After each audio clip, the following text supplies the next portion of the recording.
近年来，骑行运动逐渐走入人们视线，从北京的长安街，到上海的武康路、成都的天府绿道、广州的阅江路必道、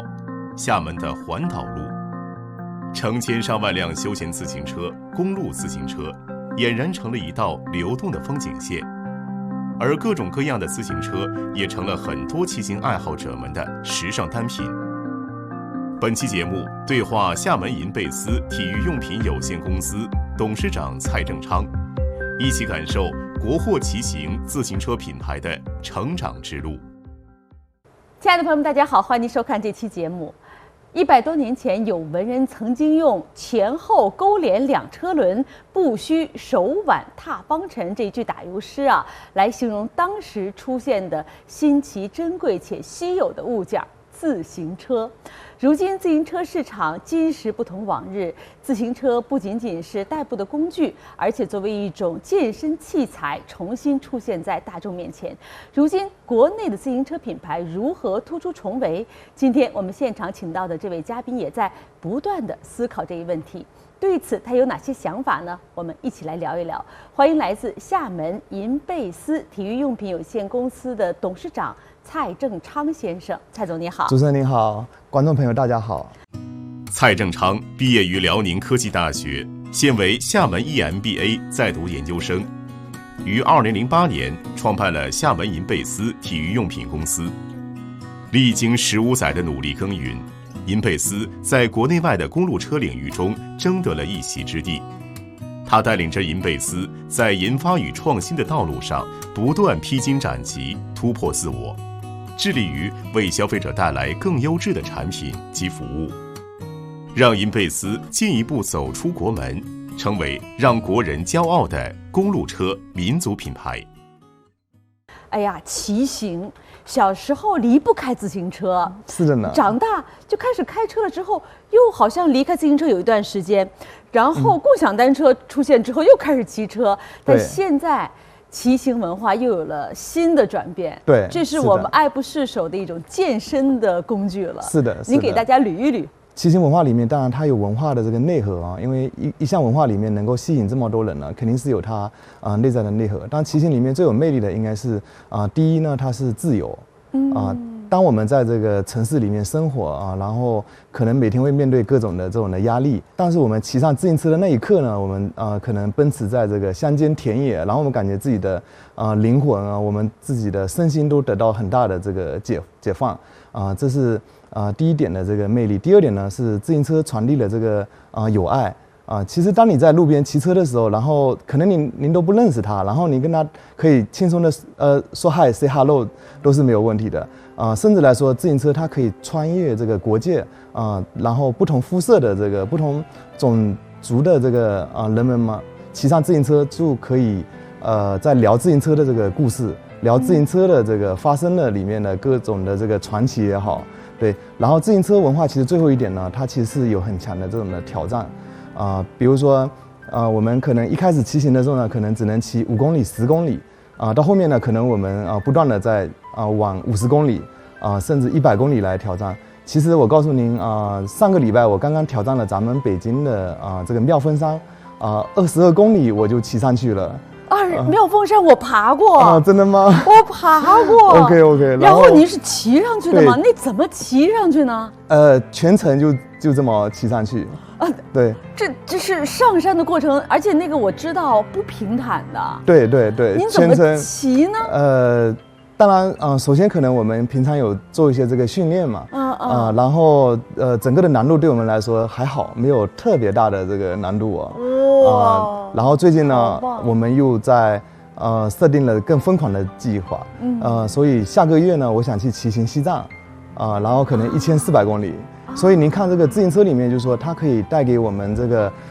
很多的这种的自我挑战的这个部分。当然，当我们完成这种挑战呢，我们会来自身边的朋友很多的这个赞誉，也可能是激励我们不断的去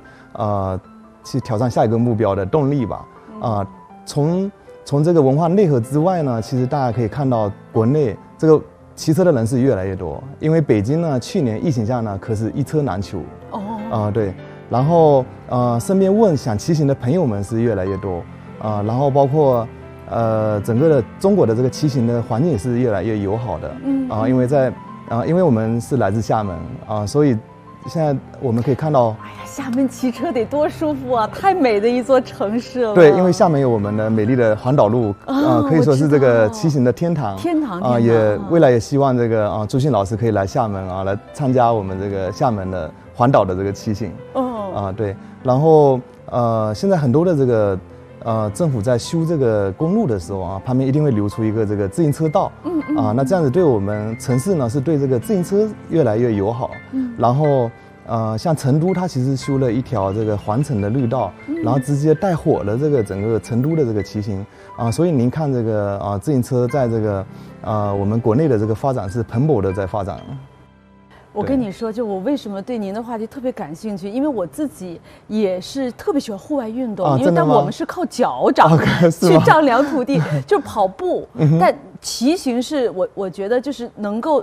触角更远，因为我们一天顶多是40公里、50公里。我跟你说，就是爱运动的人，刚才您说他是有一个圈子的，你会在整个的过程当中，你遇到很多不同领域的朋友。您可能是比如说您是做生意，那我是传媒人，然后这又遇上一大夫，然后又遇上一科学家，是各种不同领域的人聚在一起大家那种畅快淋漓的感觉，是只有玩运动的人才会有这样的享受。对，其实我感觉运动特别好因为我也很积极的推荐我的身边的这个同事们或者小伙伴们，就是多运动，因为可以给小朋友们也可以有这个很好的这个影响因为我感觉做运动的人特别乐观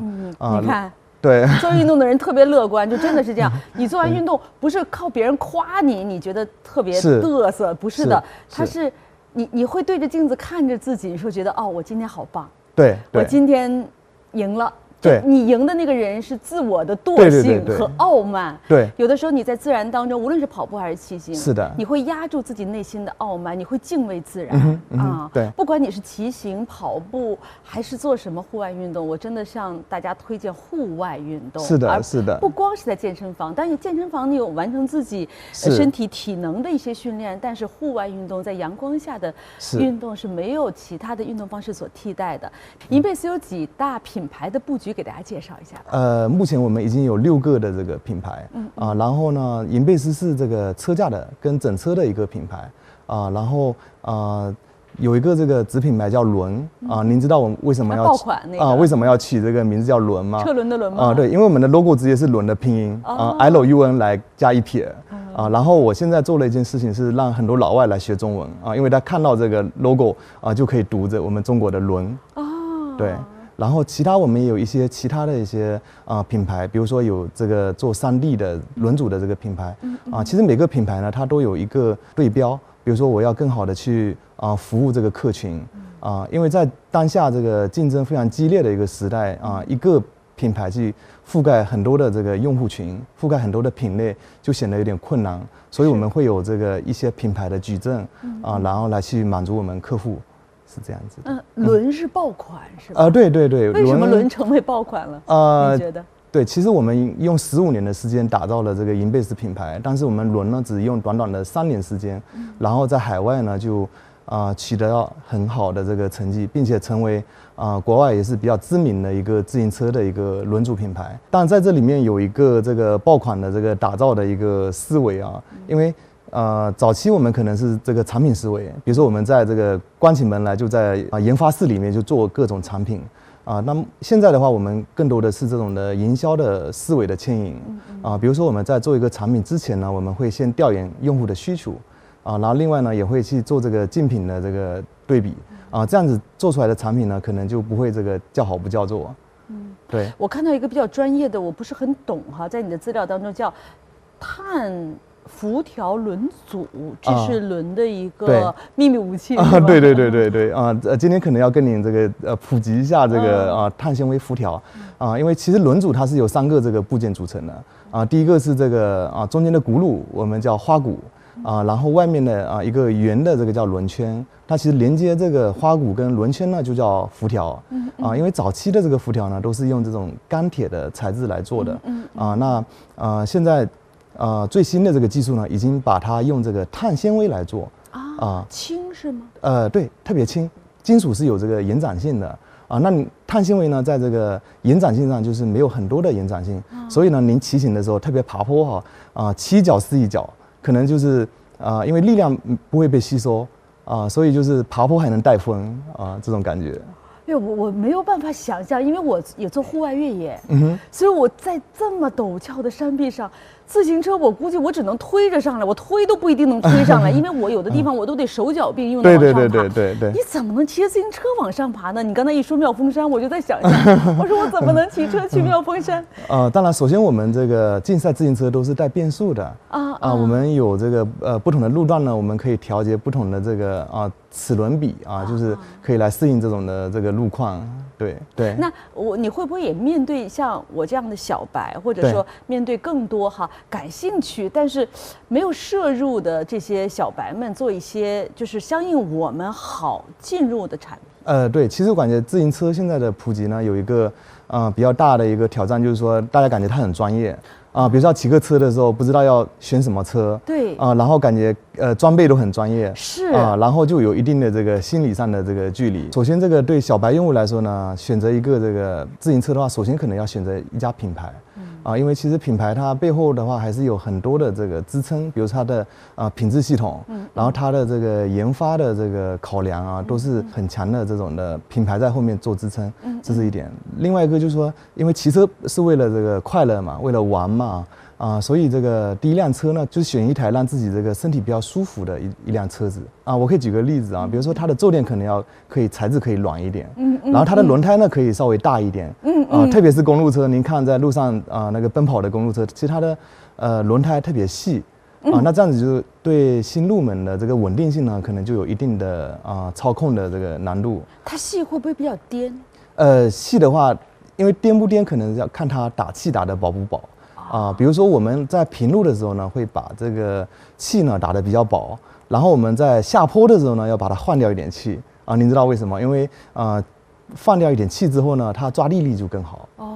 对。第一很酷炫，是的。然后第二你真能交到朋友。对。第三真的补钙。对，就是因为我一开始爱户外运动，我就不知道我为什么爱户外运动。后来我去体检的时候，医生跟我说，你一定要晒太阳要晒太阳，一定要晒太阳，就是太让人的身体补充的那个钙质是药物达不到的，也是你吃不出来的。有些东西你就得光合作用，就是在太阳底下自由生长。所以其实第一对身体好，第二真能交到朋友，第三真解压呀，真解压是吧？是的。面对专业群体呢，除了小白您给了一些建议，专业群体您会给什么样的建议？其实专业的群体它选车有几个这个标准第一个可能是这个要骑得更快比如同样的这个力量输出的话，它的车子要跑得更远。那我们现在有跟一家这个国际上知名的意大利的这个机构在合作。然后呢，它有一个这个叫 fitting 的这个设备，像照相机一样的往我们身上一照呢，就把我们的身体数据呢做了扫描。然后电脑就可以给出一个很符合我们身体的这样子的一个尺寸的一个推荐。然后就是更加的符合这个人体工程学。这样子，让我们这个踩踏的这个每一瓦的这个功率呢，都可以转化为我们前进的这个动力就是对这个客群呢，我们有更多的这个定制化的一些服务。作为一个自主的民族公路车品牌，因贝斯在走出去这条艰辛的道路上一直如履薄冰。面对国外实力强劲、根基深厚的大牌，因贝斯在国外市场份额的抢占中，可以说是每一份的收获都极其不易。无论是产品品质还是服务，都不敢落后于人。而国外不断冒出的公路车及轮组新品牌，司空见惯的价格战及不良行业竞争，更是一次次催促着因贝斯加快前进的脚步，提升自身实力，才能抵御各种未知的市场竞争风险。而对于蔡正昌来说，这一切努力拼搏的开始，是因为15年前偶然参加的一次展会。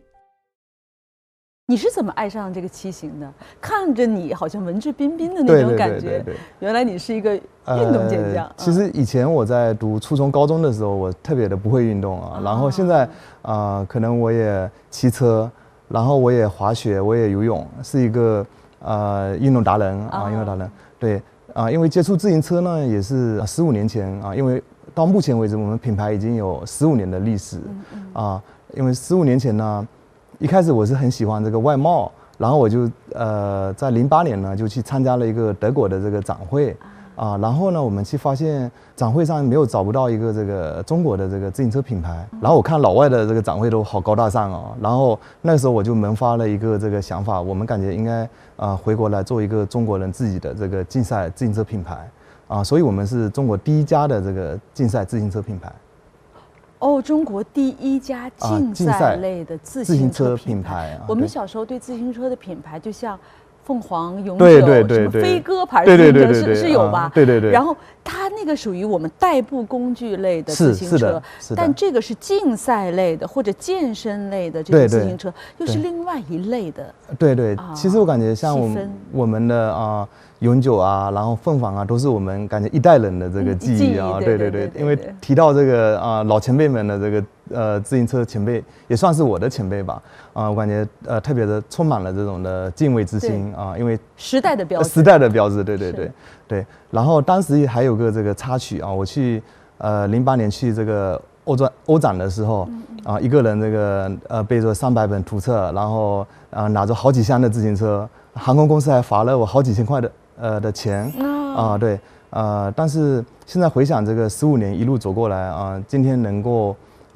在这个海外还有一些这个知名度，我感觉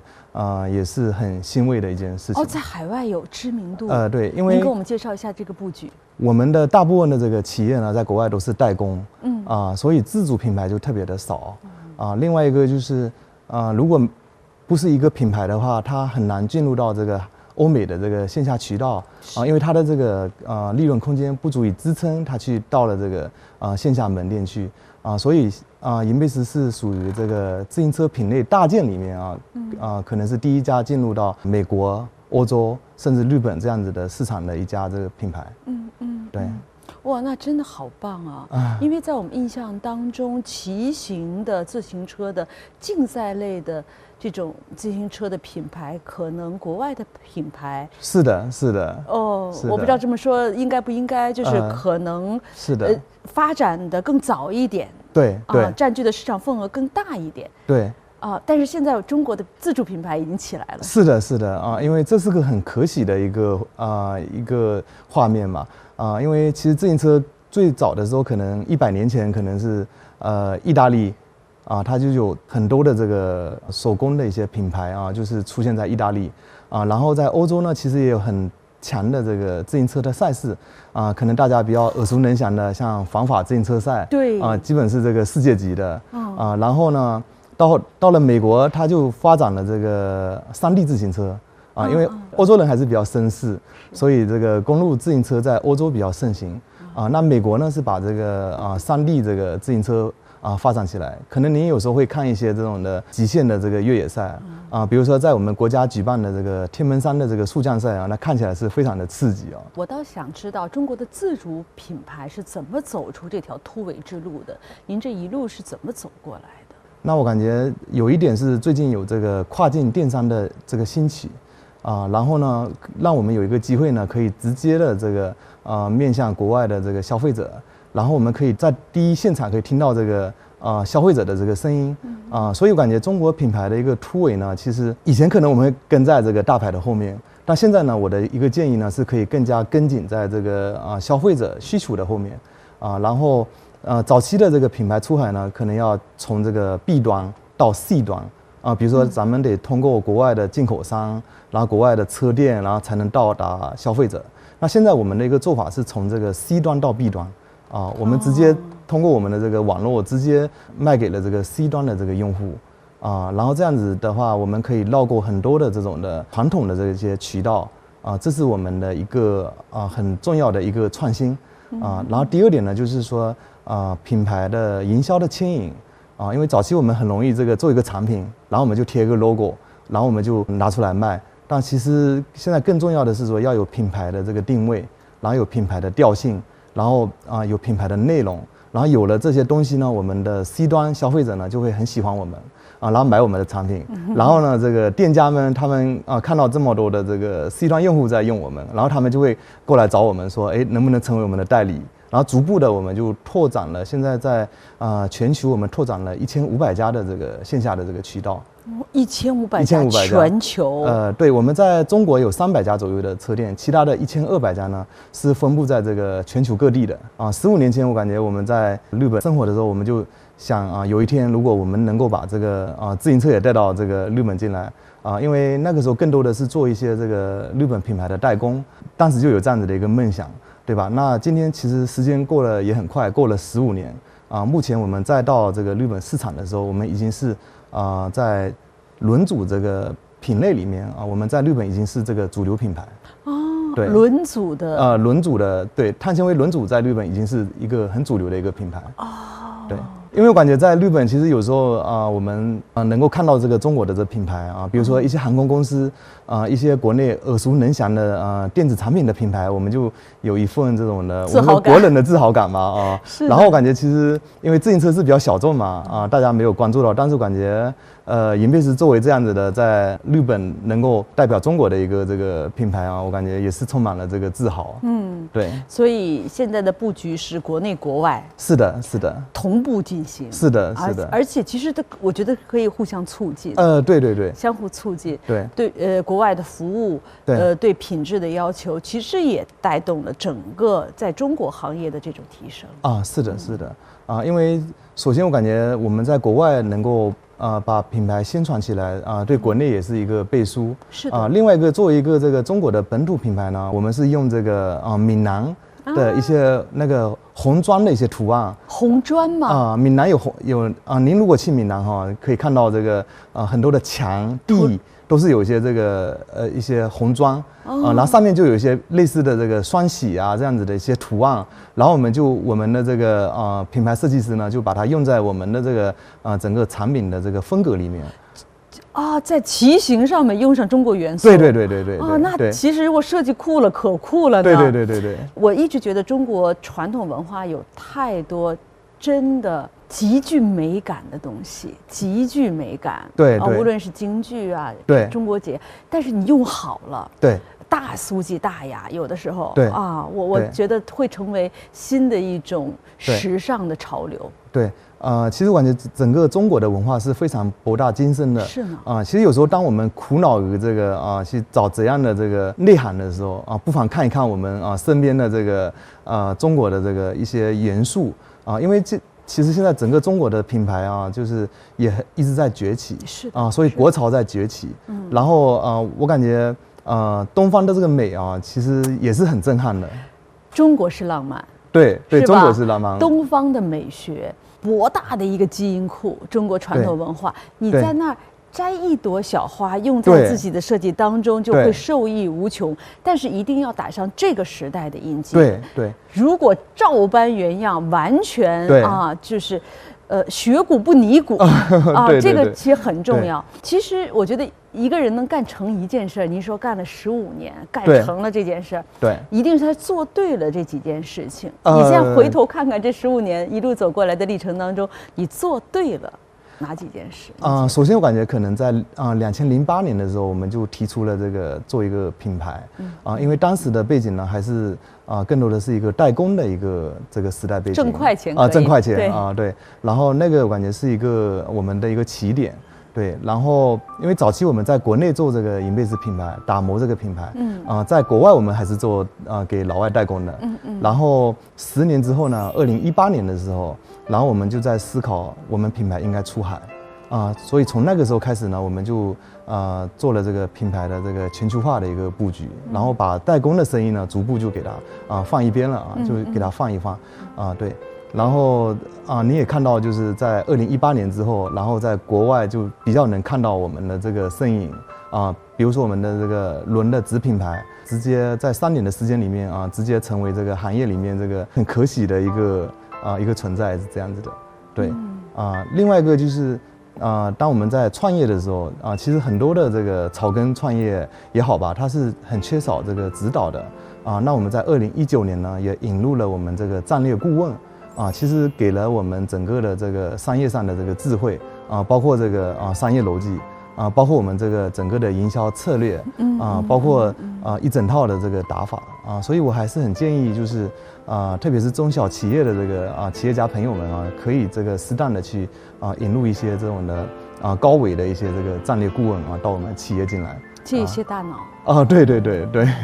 这就是成功是有成功的原因和道理的。您分享给大家，为新的创业者也有一些借鉴和思考。是的，是的。您是福建人我是土生土长的福建人。我唯一会的一句闽南话就爱别家呀，爱别家呀，爱拼才会赢，听到好亲切。就是闽商是有自己的这种精气神的对，是不是也用在了您的创业当中？是的，其实闽商首先这句话叫爱拼才会赢闽商的这个拼搏的这个精神，我感觉是特别的明显的。我感觉就是在2008年，当大家都在代工的时候，我们其实就做了品牌然后在2018年，大家开始做品牌的时候，我们已经做了这个国际化的这一个布局所以有时候您看我们会走在这个行业的更前沿一点但我感觉闽商的精神里面挑战就是不给自己的人生，也不给自己的事业设限所以感觉我们的想去到这个未知的地方，想到达这个未知的高度其实我也是厦门大学 EMBA 的这个学生在读生。然后我们的校主呢陈嘉庚先生，他其实有一句名言我们也称之为这个嘉庚精神，就是自强不息，止于至上。因为陈嘉庚也是我们早期也是我们闽南的华侨都一脉相承的体现了这种就是我们对一个这个境界的一个追求那就是没有止境。在新的时代，我们会有很多未知的挑战您会有什么样的规划和愿景？国家也提倡这个不忘初心牢记使命。那其实15年前呢，我们的起心动念呢，就是要做一个在国际上让人家可以尊重的这个中国的自行车品牌那15年过来，我感觉其实到今天为止，我们依旧是没有忘记这个初心。展望未来呢，就是我们希望能够有一天成为这个100年品牌，甚至100年老店但这里面其实需要很多的这个东西来支撑它比如说我们说的这个匠心比如说我们15年只做一件事情，然后包括我们的这个品质我们在把这个产品卖给用户之前呢，我们可能要经过很多的这个测试然后我们一个新的设计呢出来要推倒重来好几遍，然后打磨它，然后到最后面才呈现给我们的这个用户，对吧？所以可能我们要有闽商的这种的爱拼才会赢的这种的精神然后加上我们这种长期的匠心的坚持然后再加上这个时间的沉淀，比如说再过10年、20年然后可以去成为一个中国的这个品牌当然。还有一个很大的这个梦想是这个，我们希望有一天我们能够上到这个仿法赛场您知道这个仿法自行车赛呢，到目前已经是100年的这个历史但是目前还没有中国的这个品牌去赞助这个仿法的一些车队但有一天我感觉希望我们能够活跃在仿法自行车的赛场上然后厦门呢其实是一个碳纤维制造的一个很好的一个基地目前呢全球大部分的碳纤维的轮圈全部是厦门生产这个 Made in 厦门。未来我们也希望在这个行业内呢，我们能够代表这个厦门，然后甚至呢来代表我们的这个中国然后去更多的输出我们的中华的这个文化然后输出我们的这个设计，然后输出我们的这个品牌真好。我听着我都觉得特别的骄傲。以前我们是从那个钢丝圈到现在的碳纤维，对，未来还会有新的材料的出现，还会有无限的可能，因为我们现在正处在一个100年未见之大变局时代，所以有太多的想象空间。但是爱拼会赢永远是咱福建人心里的底气。是的，谢谢。听了您的介绍，我都觉得自己想迫不及待的开始骑一圈了其实运动改变人生，希望大家能够跟我们一样，能够感受到骑行的美好，感受到户外运动的力量。谢谢您的陪伴，我们下期再见。